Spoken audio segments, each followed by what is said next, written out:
everyone. This time the union budget, as is presented on the 1st of February, there's a lot of air of anticipation in terms of what the budget will bring forth. While every budget, there is a lot of anticipation before the budget, but these are trying times. The battle with the virus, its variants, and their sublineages is far from over, and hopefully we'll see an end of it during this year. But other than that, there are various concerns. There are a lot of demands in terms of on the taxation front to reduce taxes. There are compulsions of trying to jumpstart the growth story, how to accelerate the growth. There are also the challenges of polarization of wealth happening, the ultra-rich actually getting even more richer, and at the poor end, and those at the low end actually, those who are the micro loan borrowers under greater stress. So there are challenges which hopefully the budget should hopefully address, but to help us through in terms of what to expect from this budget and what perhaps should be done. We have here Dr. Duvvuri Subbarao, veteran economist and former governor of RBI. Thank you so much, Doctor, for your time. If I may begin with, Doctor, what is the overall picture, the big picture that you see in terms of the huge couple of challenges that you think the finance minister faces today and that need to be addressed in this budget?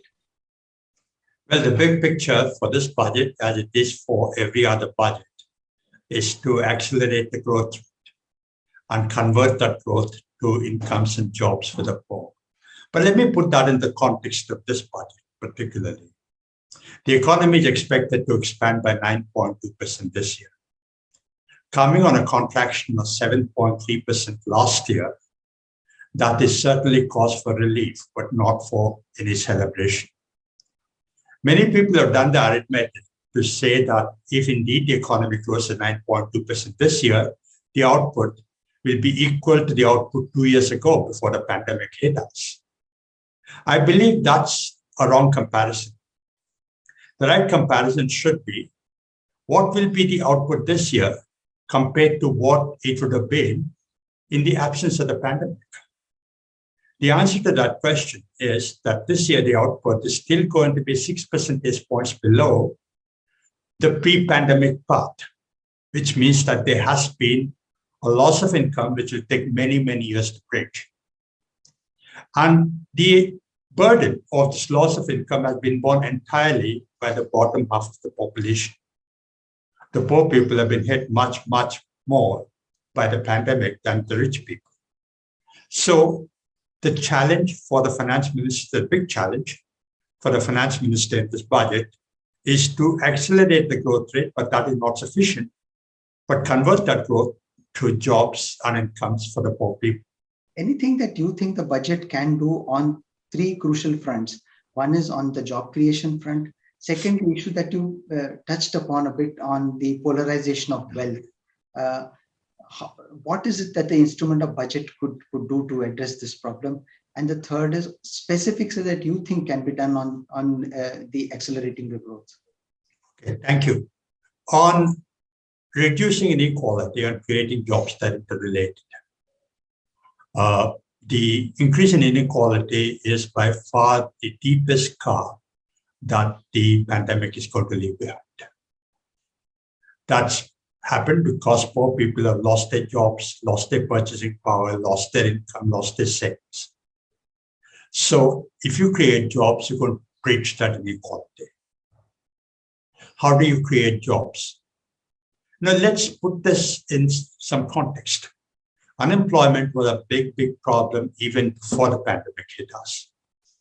Nearly 1 million were joining the labor force every month. We were not even able to create half as many jobs.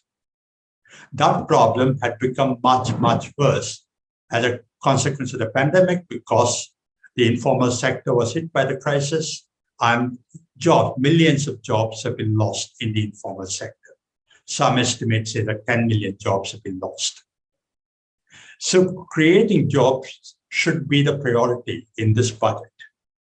And it's not amenable to a simple or a single solution. Several things have to be done. To the credit of the government, I want to say that the PLI scheme is a good thing. Although at the first level, it might seem to help only the top corporates, the forward and backward linkages will also help the MSME sector. And the MSME sector is job intensive.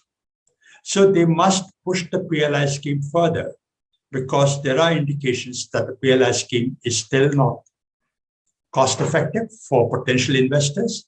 Costs in India are still higher than in China or Vietnam, for example. So we must make investment in the PLI schemes a happy proposition, a promising proposition for investors from India and around the world, which will in turn, through forward and backward linkages, help MSME sector, which is job intensive. I think the other thing that can be done for job creation is actually emphasis on MSME sector. If something can be done for them, I think that'll be very good. Third, the labor reforms. The government has come out with some proposals for reforms of the labor code, but they've not notified them yet. I think that will have an impact on jobs. So these are some of the things that can be done. On the job issue, finally, let me say one thing. I believe very strongly that India's job problem cannot be solved by emphasis on the services sector alone, because there are hundreds of millions of people who are underemployed or unemployed. The services sector can provide jobs, but cannot provide jobs at that level. So jobs have to come from the manufacturing sector, particularly from the MSME sector. Taxation is, of course, a big issue in the budget. This year, current fiscal year, fiscal 22, and people who've done who've dug into the budget numbers, who've kept track of this, are now saying that the tax collection of the central government is going to be higher in absolute terms and as a proportion of GDP, perhaps, than budgeted. That's been a consequence this year of the activity shifting from informal to the formal sector, and jobs have gone up. Taxes have gone up. The question is there scope for any tax reduction? I don't believe there is, because the expenditure commitments of the governments are very, very high. And I don't believe they can afford to give up on any revenue. So I don't think it's possible for the government to give up on that, especially because this tax buoyancy that we saw this year may not be maintained next year. I suppose what the government can certainly do is to do some reforms in such a way that the indirect taxes go up higher than direct taxes. But I don't think there is any scope for across-the-board tax concessions. Especially, remember this, that for every rupee additional that the government of India collects, it gives away 41 paise to the states. And states need that money much more than the central government. So I believe that there is not much scope for across-the-board tax concessions. The common man is looking for lower inflation, right? Because inflation has been in the upper reaches of the RBI's band. And of course, inflation management is the primary responsibility of the Reserve Bank. But the government's fiscal stance has a lot to do with the level of inflation and the rate of inflation. So even though people may not connect it that way, I think the fiscal stance of the government will have an impact on the monetary stance of the central bank and therefore on inflation. So if the finance minister can make a commitment to fiscal responsibility, as she did in the last budget, but reinforce that commitment and make that connection to how that will actually restrain inflation, I think that will satisfy ordinary people. That's the first thing. The second thing, of course, ordinary people are looking for is better facilities, better education, health standards. They're concerned about health, particularly because of the pandemic. They're concerned about education of their children. Many of poor children have been, even though online schooling has been going on for the last 2 years, many poor children have been deprived of that because the quality of online teaching and their ability to access online teaching has been low. So I think ordinary people will be looking to more and better, more efficient, cheaper health and education facilities. You said that across the board, they cannot expect any tax concessions. But given the polarization of wealth, do you think there can be some specific measures that this budget can address? Because that is quite evident now. Well, for the large corporates, they've done quite well, right? Just imagine this. GDP, as we discussed earlier, has been flat. But corporate profits over the last 2 years have gone up at 50%. That's roughly 25% per year. Whereas the informal sector has taken the hit, lost millions of jobs, millions of people have run down their savings. So to expect further reduction in corporate tax, I don't believe is possible, because government needs the tax revenue, and I don't believe there's a case for further reducing it. After all, the finance minister slashed the corporate tax revenue by a hefty amount 2 years ago, and that is still to run into the system.